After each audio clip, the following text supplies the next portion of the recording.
नमस्कार, स्वागत है आपका सिटी पोस्ट लाइव में। मैं हूं मुस्कान। जहां पेच फंस रहा है सीट शेयरिंग को लेकर, जितने भी पार्टी हैं तेजस्वी यादव पे कहीं ना कहीं जोर लगा रही है कि हमें इतनी इतनी सीटें चाहिए। आपको बता दें बिहार विधानसभा में 243 सीट हैं और जो मांगा जा रहा है अगर उसकी संख्या देखें तो 319 सीटों का आंकड़ा आ रहा है। देखेंगे कि तेजस्वी यादव कैसे इसको क्लियर करते हैं और इस पर बातचीत करने के लिए हमारे संपादक दीपक शर्मा है। सर, कैसे ये जोड़ घटाव क्लियर करेंगे तेजस्वी यादव? देखिए, तेजस्वी यादव के सामने ये संकट खड़ा हो गया है क्योंकि सब उनसे मांग रहा है। अब तेजस्वी यादव को अगर जो जितनी सीटें मांग रहा है उतनी, मतलब जो कल बैठक हुई 17 को, उसमें जिसने जिस पार्टी ने जितनी सीटें मांगी अगर तेजस्वी यादव दे दें तो इसके लिए 319 सीटें होनी चाहिए। क्योंकि राष्ट्रीय जनता दल का जो स्टैंड है कि हम 144 सीटों से कम पर नहीं लड़ेंगे। 70 सीटें कांग्रेस मांग रही हैं, 60 सीटें मुकेश सहनी मांग रहे हैं, 30 सीटें CPI-ML मांग रहा है माले, और 5-5 सीटें, हालांकि CPI-CPM चुप है, CPI-CPM ने कुछ नहीं कहा है, लेकिन 5-5 से तो कम पे मानेंगे नहीं। तो 5-5 सीटें चाहिए CPI-CPM को और कम से कम 5 सीटें चाहिए पशुपति पारस को, मतलब 15 सीटें, मतलब 144 RJD, उससे कम पर RJD तैयार नहीं है।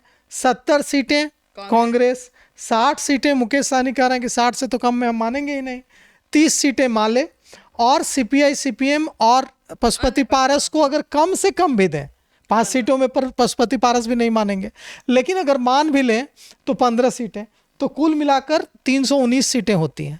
अब 319 सीटें कहाँ से लाएंगे? 243 ही सीटें हैं। अब दिक्कत यह है कि अगर सबको ज़्यादा दे दें तो राष्ट्रीय जनता दल के पास कितनी सीटें बच जाएंगी, और अगर राष्ट्रीय तेजस्वी यादव और राजद सुप्रीमो लालू प्रसाद यादव अच्छे से समझते हैं कि अगर सीटों की संख्या कम हुई राष्ट्रीय जनता दल की और सरकार बन भी गई तो फिर सरकार मजबूत नहीं होगी। कांग्रेस और जो दूसरे गठबंधन के सहयोगी दल होंगे जिनके समर्थन से सरकार चलेगी और जिनके समर्थन से उनसे हमेशा डर के ही रहना पड़ेगा, उनसे हमेशा डर कर ही रहना पड़ेगा। तेजस्वी यादव को हमेशा धमकाते रहेंगे कि समर्थन वापस ले लेंगे। अब इतनी ताकत चाहिए कि समर्थन वापस एक दल ले भी ले तो कोई फर्क ना पड़े। वो ताकत तभी होगी जब 140 के आसपास सीटों पर राष्ट्रीय जनता दल चुनाव लड़ेगा। अब राष्ट्रीय जनता दल कहां से लड़ेगा 140 सीटों पर? क्योंकि कांग्रेस एकदम कॉम्प्रोमाइज करने के मूड में नहीं है। हालांकि जो खबर आ रही है कि कांग्रेस कह रही है कि हम तो आपको CM फेस मानने में कोई दिक्कत ही नहीं है, आपको तो हम मुख्यमंत्री का चेहरा मानेंगे ही मानेंगे, लेकिन हम सीटों पर कॉम्प्रोमाइज कैसे कर सकते हैं? हम तो 70 सीटों पर लड़े थे पिछली बार और इस बार भी 70 सीटों पर लड़ेंगे। मामला यह है कि मुकेश सहनी कह रहे हैं कि हमको भी 60 दे दीजिए। माले का देखिए, माले जो मांग रहा है 30 सीटें इसलिए मांग रहा है क्योंकि पिछली बार माले 19 सीटों पर लॉजिकल मांग कर रहा है। वो कह रहा है कि माले के राज्य सचिव जो कुणाल हैं वो बैठक में उन्होंने हिस्सा लिया। माले कह रहा है कि मेरा स्ट्राइक रेट देखिए, हम 19 सीटों पर लड़े थे और 12 सीटों पर हमने जीत दर्ज की थी। अब इससे बेहतर स्ट्राइक रेट क्या हो सकता है कि कोई पार्टी 19 सीटों पर लड़े और 12 पर जीत दर्ज कर ले? तो हमारा स्ट्राइक रेट इतना बेहतर है कि हमें कम से कम 30 सीटें मिलनी चाहिए।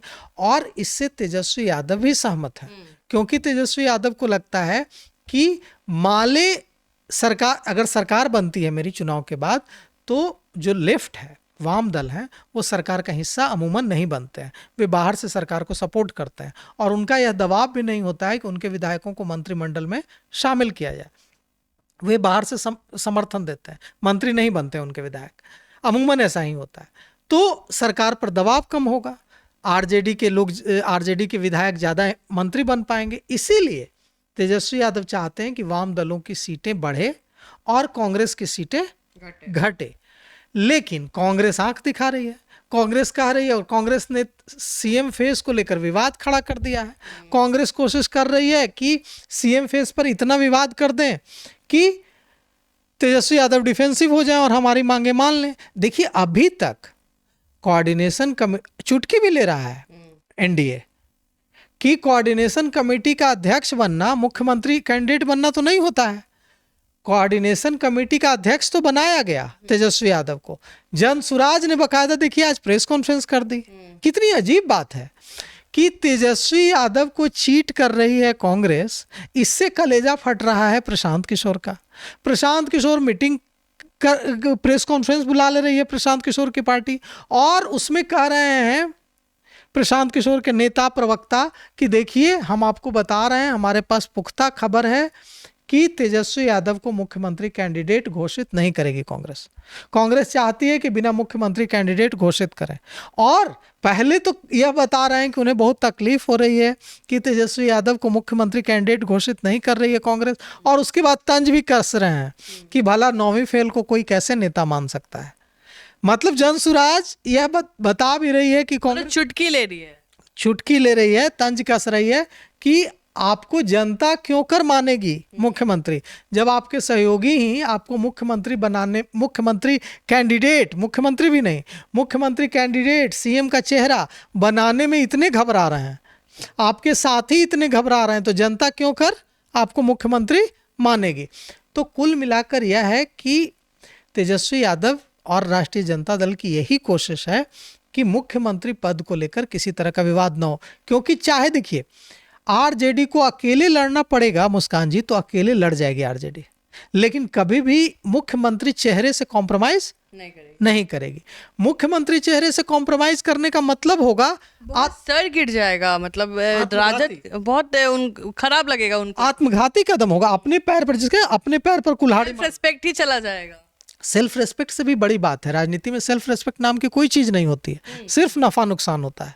व्यक्तिगत संबंधों में सेल्फ रेस्पेक्ट हो सकता है, लेकिन राजनीति में कहाँ सेल्फ, राजनीति में सिर्फ और सिर्फ नफा और सिर्फ हंसी मजाक बन के नहीं रह जाएगा सर, सब बोलेगा कि कहाँ राजद बड़ा भाई का भूमिका निभाता था और सीएम बन रहा है कांग्रेस से। नहीं, ये सुसाइडल कदम होगा, उससे भी बड़ा, हंसी मजाक तक भी चल जाता मामला, सुसाइडल कदम होगा, आत्मघाती कदम होगा। अगर राष्ट्रीय जनता दल इस बात के लिए मान जाता है कि ठीक है बिना मुख्यमंत्री कैंडिडेट घोषित किए तेजस्वी यादव को हम चुनाव लड़ लेंगे और चुनाव के बाद देखेंगे कि मुख्यमंत्री कौन होगा, यह आत्मघाती कदम होगा। और यही बात मनोज झा जो हैं उन्होंने समझाने की कोशिश की मीटिंग में, जो मीटिंग हुई दिल्ली में, और यही बात राष्ट्रीय जनता दल के नेता लगातार समझाने की कोशिश कर रहे हैं कि अगर बिना मुख्यमंत्री कैंडिडेट घोषित किए चुनाव लड़ने की नौबत आएगी तो राष्ट्रीय जनता दल अकेले चुनाव लड़ना पसंद करेगा, लेकिन बिना मुख्यमंत्री तेजस्वी को घोषित किए चेहरा चुनाव लड़ने पर कभी राजी नहीं होगा।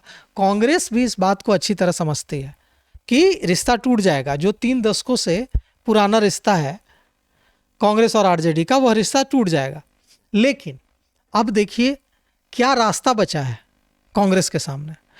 जिस तरह से तेजस्वी यादव पर एक्शन में है ना कांग्रेस, लगातार बड़े बड़े, लेकिन सर ऐसा नहीं लग रहा है कि कांग्रेस राजद के बिना चुनाव लड़ेगी, ऐसा कहीं से भी नहीं लग रहा है। बिल्कुल नहीं लग रहा है, लेकिन 70 सीटें कहाँ से देंगे, कहाँ से 319 सीटें लाएंगे। सब कुछ मुकेश सहनी को भी भारतीय जनता पार्टी से ऑफर है कि आप आइए, आपको हम राज्यसभा मुकेश सहनी को राजद भी बहुत मान रही है, बोल रही है क्यों नहीं उनको उप मुख्यमंत्री बनना चाहिए, उनके कार्यकर्ता भी बोल रहे हैं। आज आपकी बात हुई शक्ति यादव से, और शक्ति यादव ने कहा क्यों दलित का बेटा ना उप मुख्यमंत्री बने। शक्ति यादव ने आपसे बातचीत में कहा कि क्यों नहीं मुकेश सहनी को बनना चाहिए, अति पिछड़ा को, क्यों नहीं दलित के बेटे को मुख्यमंत्री बनना चाहिए, क्यों उप मुख्यमंत्री बनना चाहिए, क्यों नहीं उप मुख्यमंत्री बनना चाहिए। इस पे ये तंज हो गया ना सर, जहां वो बोलने वाले थे कि दलित को बनाना है सीएम, तो भाई तेजस्वी बोल रहे लीजिए हम दलित को बना रहे हैं सीएम।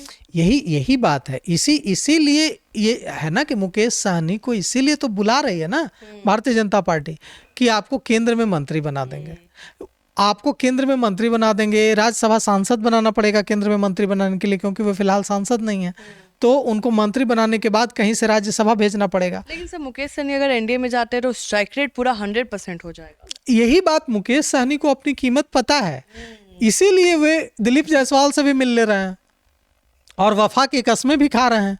यह भी कह रहे हैं कि नहीं हम तो तेजस्वी के हैं, हम तो महागठबंधन के हैं। उधर शाम ढलने के बाद जाकर के दिलीप जायसवाल से जाकर मुलाकात भी कर ले रहे हैं, और फिर सुबह एकदम बावा चढ़ा के बोल रहे हैं कि नहीं जो किया था हमारे साथ भारतीय जनता पार्टी ने, देखिए हमारे विधायकों को तोड़ लिया, फिर हम जाएंगे, हम नहीं जाएंगे।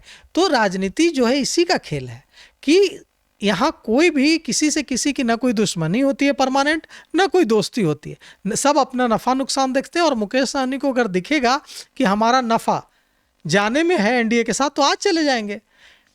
चले गए थे ना पिछली बार बीच प्रेस कॉन्फ्रेंस से उठ करके कि खंजर घोंप दिया तेजस्वी यादव ने, तो फिर चले जाएंगे उठ करके कि देखिए सीटें नहीं दे रहे हैं, खंजर घोंप दिया, हम क्या करें, हमको जाना पड़ रहा है। तो कोई इस बात की गारंटी नहीं है कि सहनी ने कह दिया कि हम नहीं जाएंगे तो वे नहीं जाएंगे, अभी भी जा सकते हैं, 3 महीने बाद भी जा सकते हैं। 6 महीने सर बहुत लंबा टाइम, अभी बहुत कुछ होगा। बहुत, अभी गंगा में बहुत पानी बहेगा और अभी बहुत बदलाव आएगा। लेकिन अभी फिलहाल हम लोग जिस मुद्दे पे बात कर रहे हैं वो मुद्दा यह है कि 319 सीटें कहाँ से लाएंगे तेजस्वी। आप भी बताइए कि आपको क्या लगता है 319 सीटें कहाँ से लाएंगे तेजस्वी। बात तो सही है, और कमेंट सेक्शन पे अपना ओपिनियन देना बिल्कुल ना भूले। धन्यवाद।